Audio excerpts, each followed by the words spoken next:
Reading with your kids. Hola, ni hao, konnichiwa, assalamu alaikum, shalom, mahaba, moni miliwanji, namaste, jambo, bienvenidos. Hi, my name is Jed Lee, and this is the Reading with Your Kids podcast.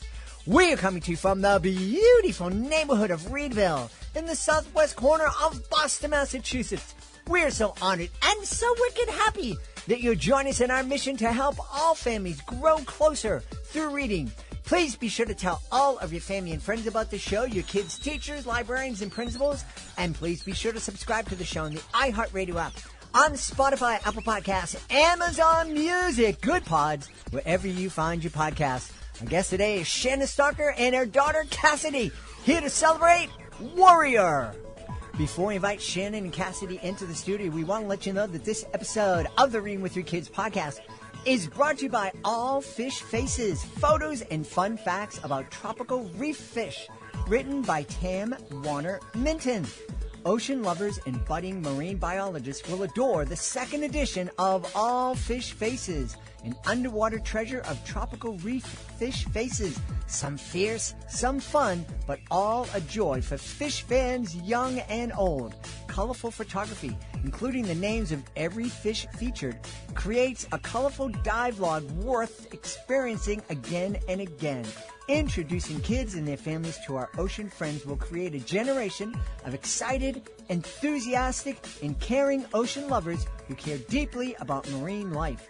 Who knows? Maybe it will inspire future scientists and conservationists. This book includes ocean and marine life education and tips on how kids and everyone they know can help save our ocean friends. You and your kids are going to love this book, All Fish Faces, photos and fun facts about tropical reef fish by Tam Warner Minton.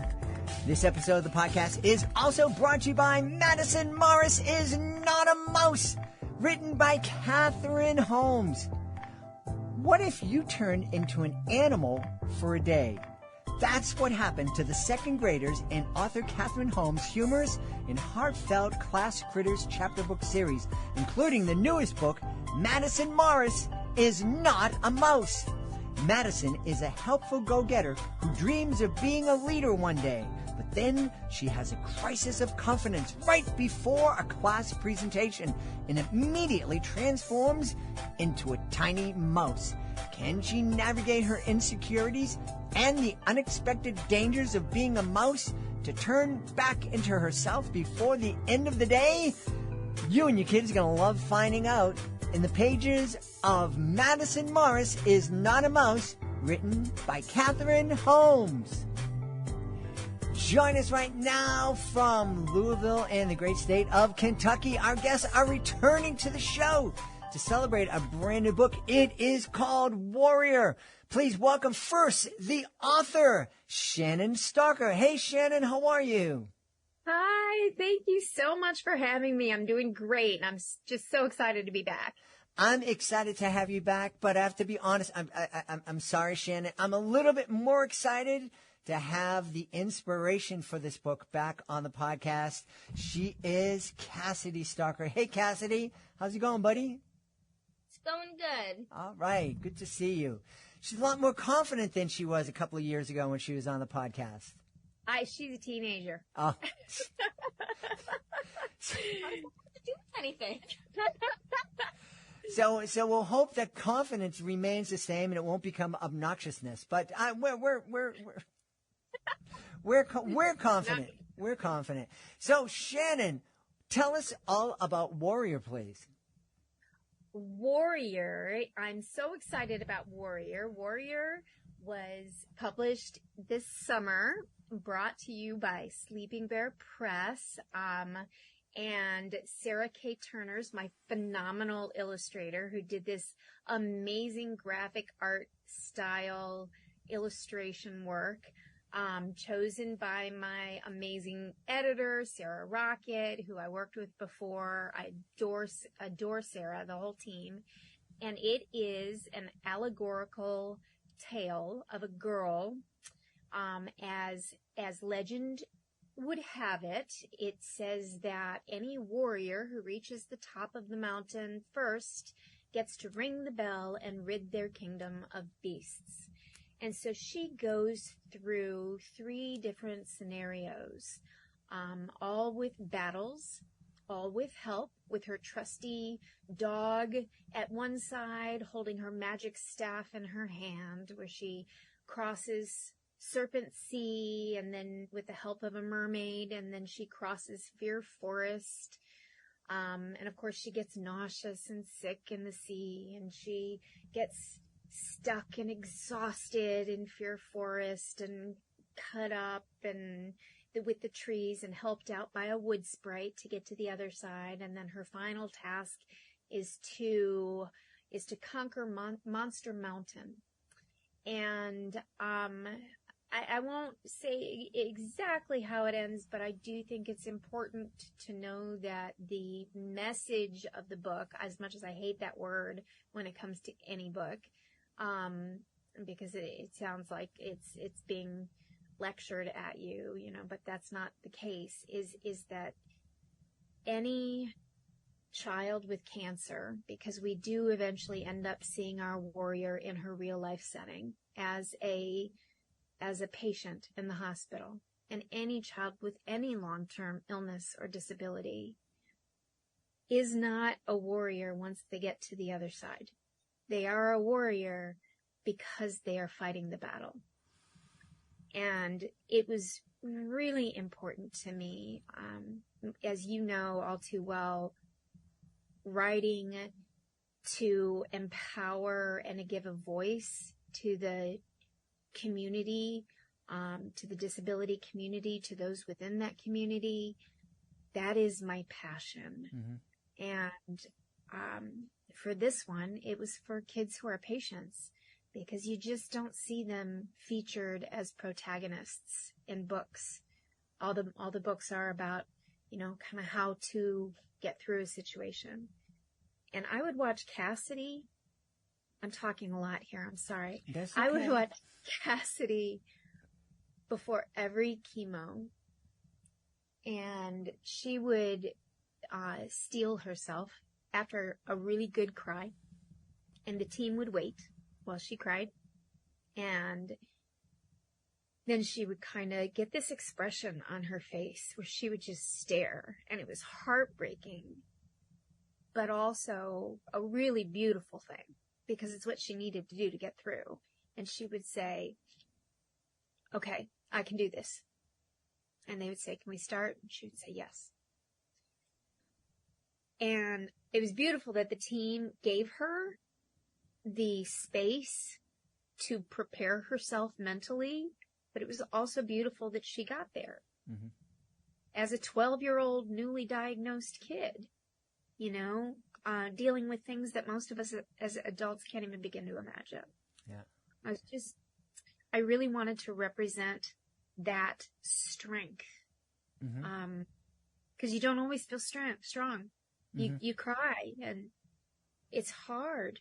It's hard. And I needed to honor the hard parts, but also wanted to give a stage to the strength. Yeah. It's a really powerful story, and something that I think every family can certainly enjoy, but also get a lot out of, and get some inspiration. And so why don't we talk to the inspiration of this? Cassidy, I know, you were on the podcast before, and we were celebrating not only your strength, but your generosity, and the fact that in the midst of your battle, that you were thinking of others and finding ways to give to others. How do you feel having your story being told in this way? How do you feel becoming an allegory, before you even had to read your first one in high school? Well, I think that I just did what I did because it was the right thing to do, mm-hmm. not for any sort of recognition. The kids in the hospital, they need they need joy, they need hope. And even if no one ever recognized it, it would be enough just to know that for even a second, a kid might have had a smile on their face in the middle of poison being injected into their veins. Just because you have no idea how exciting it is to receive a coloring book or a stuffed animal while you're in the hospital. Things that outside of the hospital would seem not ginormous, just like little things can seem like mountains. They can seem huge when you're in the hospital, and you just see that someone cared enough to spend the time and the money in picking this out for a kid who was struggling. And I think that I just see myself as doing what I needed to do to repay the family that saved my life. Yeah. Well, I think you hit on something there. You didn't think about being strong. You didn't think about being brave. You were just doing the right thing. And to be honest with you, I think that, especially nowadays, that's the bravest thing in the world, is just going out and doing the right thing, knowing what you have to do, and knowing if you're not going to do it, no one else is going to do it. So you have to kind of get up and do it. So I think you're pretty brave, and you're pretty inspiring to me. It's hard to think of yourself as brave or strong. Often when you're in the hospital, you think of yourself as weak just because you're there crying. You've got poison going up. The truth is, we're all strong in different ways, and we've just got to learn how to see it. I have to ask you, and I have to ask you in my native Boston tongue, how'd you get so wicked smart at such a young age? I know. When life throws experiences at you, you have to learn how to deal with them, and sometimes it can turn out for the better, and you're able to help others learn how to deal with them. You're supposed to say genetics. No, we just went over that. She's supposed to do the right thing, and she did the right thing, and that's absolutely did. There she goes. There you go. Well, I want to get back, Shannon, to speaking to you, but before I do, Cassidy, at some point, this has been a big struggle for you. It's something you're doing every day, and you've succeeded, and I know, it's never over. There's always that, chance. We have to go back and check up and all that stuff, but we're keeping our fingers crossed and praying for you that, that this is, you're going to stay healthy and live a long and happy life, and you'll be able to go to my funeral in another 50 years when I'm 105. But I'm wondering, do you ever get tired when your mom was writing Warrior? Did you ever say to her, Mom, I just want to put this behind me. I don't want to talk about this anymore. I think that I'm willing to talk about it for a certain period of time, but beyond that point, sometimes it's good to relive the past, but you can't live there. Mm-hmm. And so I didn't want to spend my entire time thinking about the past. It's good in snippets, but any more than snippets, I'm not able to enjoy what I have now. And what I have now is precious because it can go away at any time. Yeah.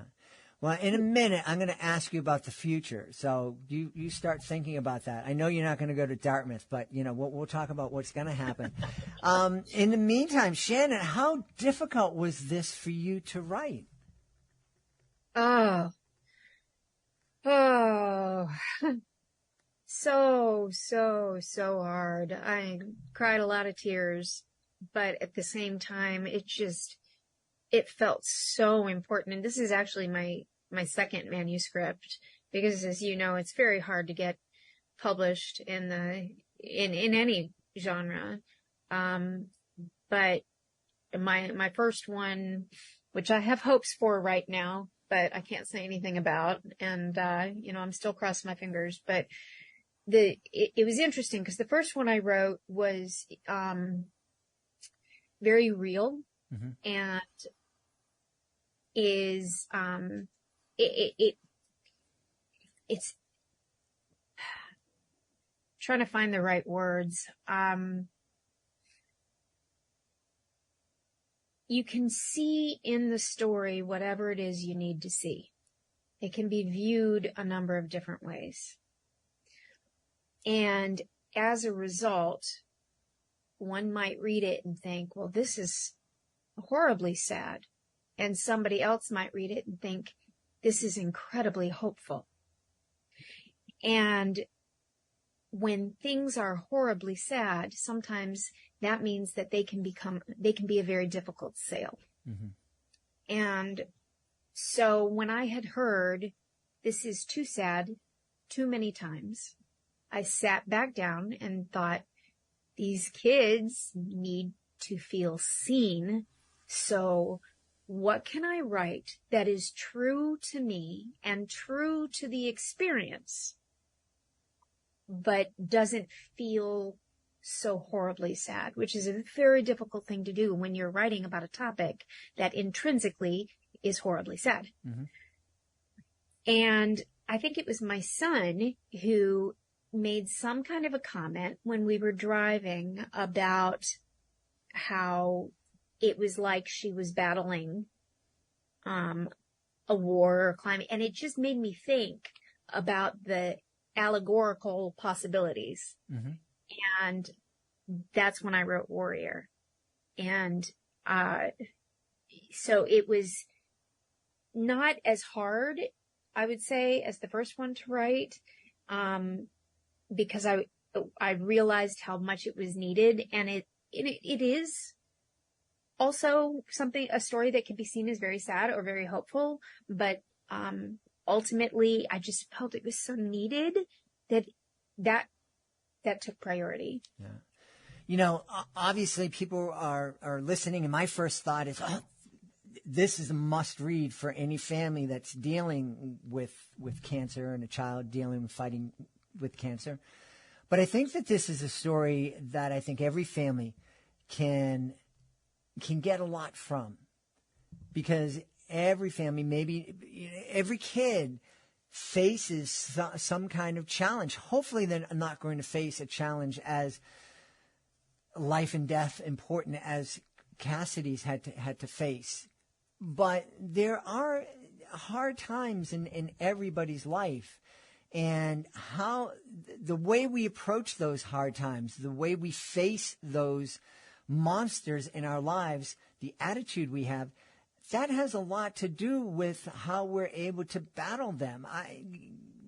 I'm preaching to the choir here, Cassidy. Absolutely. You might be able to agree or disagree, but I think if you have that positive attitude, I'm going to be able to get through this. I'm going to find, I don't know where I'm going to find the courage and the strength, but I'm going to find it somewhere because I need it. And I think that that's a message that everybody can hear, whether they're dealing with cancer or another life-threatening illness, or if they're dealing with the anxiety, which is what so many kids are dealing with these days. Oh, for sure. And it makes it very clear on the opening spread, this is our warrior's 10th attempt.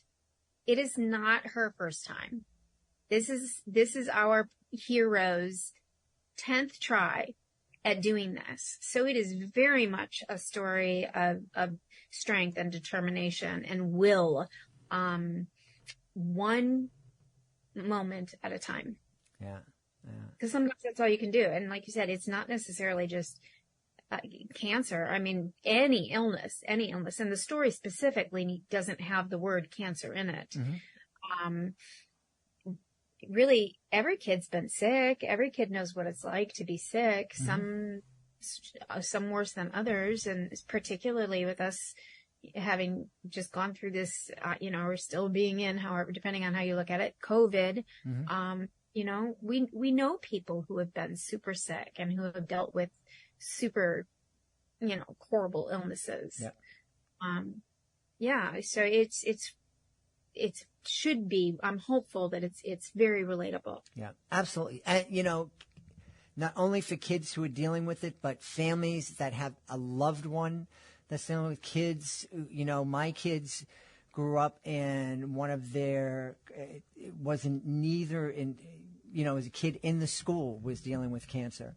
And it wasn't somebody that was in either one of my kids' classrooms, but it's somebody that we all knew, someone from the neighborhood. So this Warrior would have been a wonderful book to have in the conversations that we had around Jamie many, many years ago. But I promised that I was going to be asking Cassidy about the future. And I want to know because I just spent the afternoon with my niece, who is amazing and wonderful and 19 and talks my ear off. But it's great because she's telling me all the amazing things that she's going to do in her life. And she is studying biomedical engineering. I'm sorry. And it's thrilling to hear. So I want to hear, Cassidy, what dreams do you have? What are you going to be doing with this precious gift of life that you've been given, that you fought for? I want to be a veterinary oncologist. I've always wanted to be a veterinarian pretty much since I was 4. And then when I was diagnosed with cancer, I did a little bit of research on it. And apparently the same chemos that are used for humans can also be used on animals. So if I'm a veterinary oncologist and I can help find a way to treat or cure cancer in animals, it could also work in humans, and I could still get that joy of working with animals. That's amazing. That's amazing. And you are going to make that dream come true, and you are going to make a difference in some pets' lives, and by doing that, in some families' lives. And I bet you're going to find something that's going to make a difference in the lives of some human beings too. As a freshman, can I just brag for a second? Brag away. As Cassidy turns purple. Can I? She's taking AP Biology, taking microbiology. She's taking Spanish 2. She's taking Algebra 2, which is a junior level course. Mm-hmm. And she's trying to decide right now, even though school just started, Advanced English.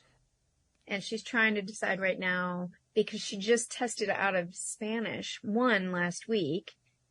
So they're giving her the opportunity and encouraging her to upgrade from regular U.S. civics to AP U.S. government, because she was self-studying for it anyway, to take the AP test at the end of the year.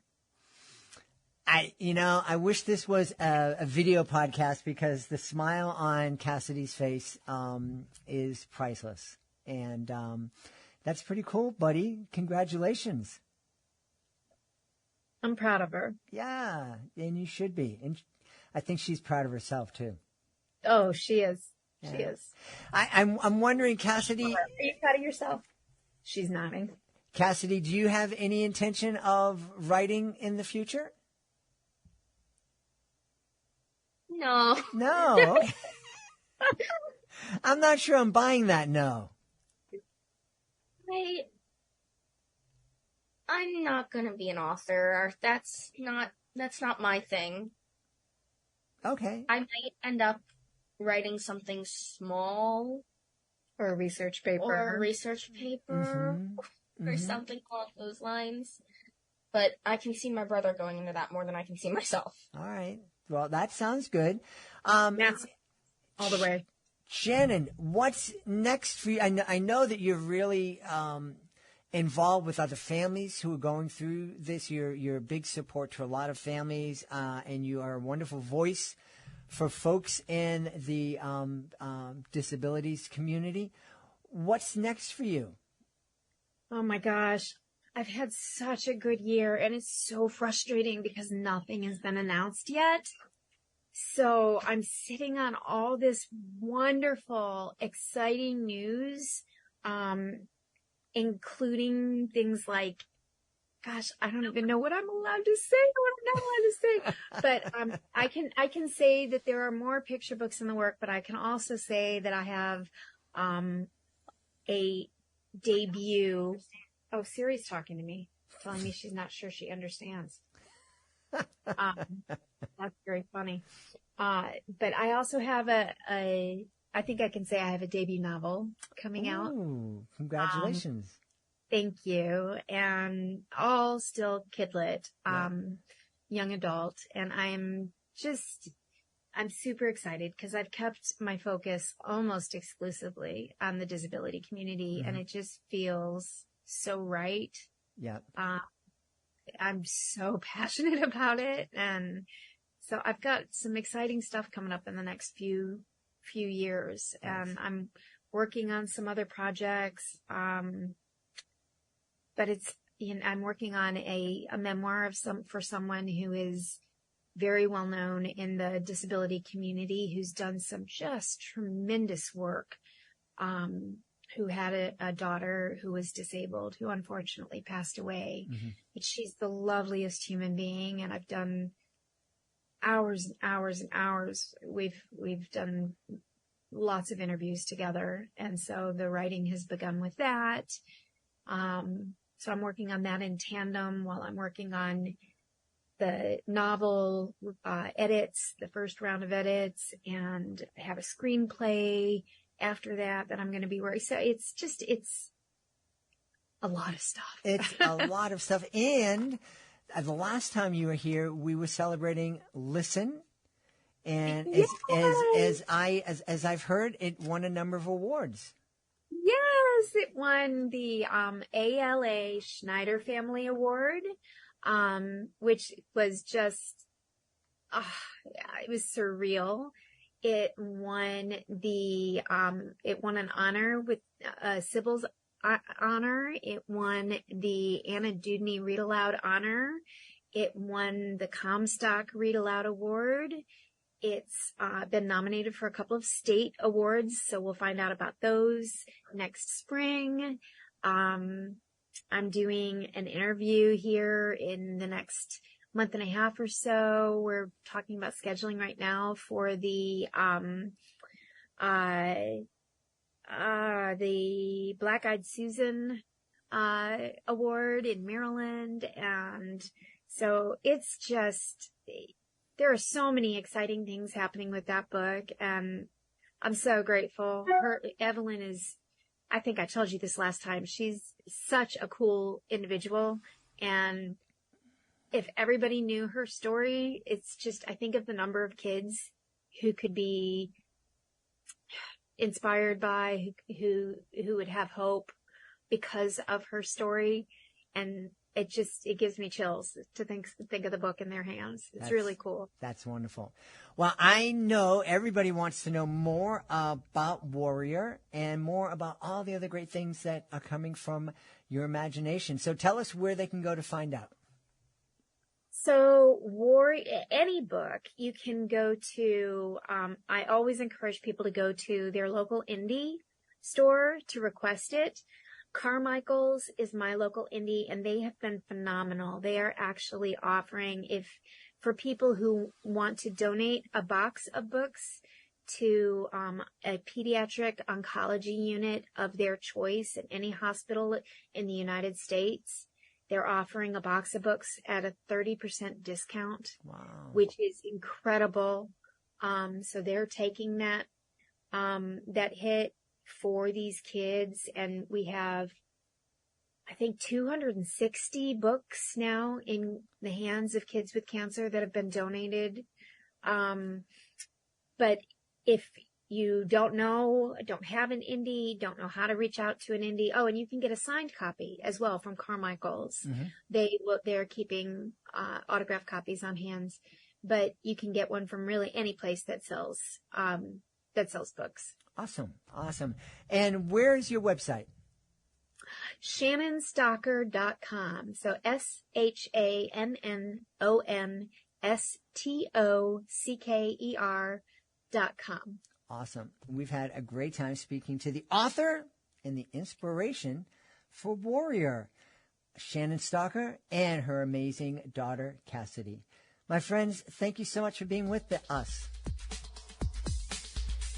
Thank you. Thank you so much for having us. Please be sure to join us for the next episode of the Reading with Your Kids podcast. Our guest will be Danny Resch. She'll be here to celebrate Compass to Vinland, Clarity of Sight, great middle grade fantasy series. You don't want to miss it. I want to thank the folks who made today's show so wonderful. Of course, I want to start by thanking our guests, Shannon and Cassidy Stocker. Please be sure to check out Warrior. I also want to thank our sponsors, Madison Morris is Not a Mouse, written by Catherine Holmes. and of course, All Fish Faces, photos and fun facts about tropical reef fish, written by Pam Warner-Minton. I want to thank my amazing team, Fatima Khan, Rory Grady, Ann O'Leary, Soji Franklin. I want to thank my beautiful wife for all the support she gives me. Most of all, we all want to thank you. We want to thank you for the great support that you've given the podcast, but also, most of all, we want to thank you for taking the time to make the world a better place. And you do that every single time you read with your kids. I'll be looking for you in the next edition of the Reading with Your Kids podcast.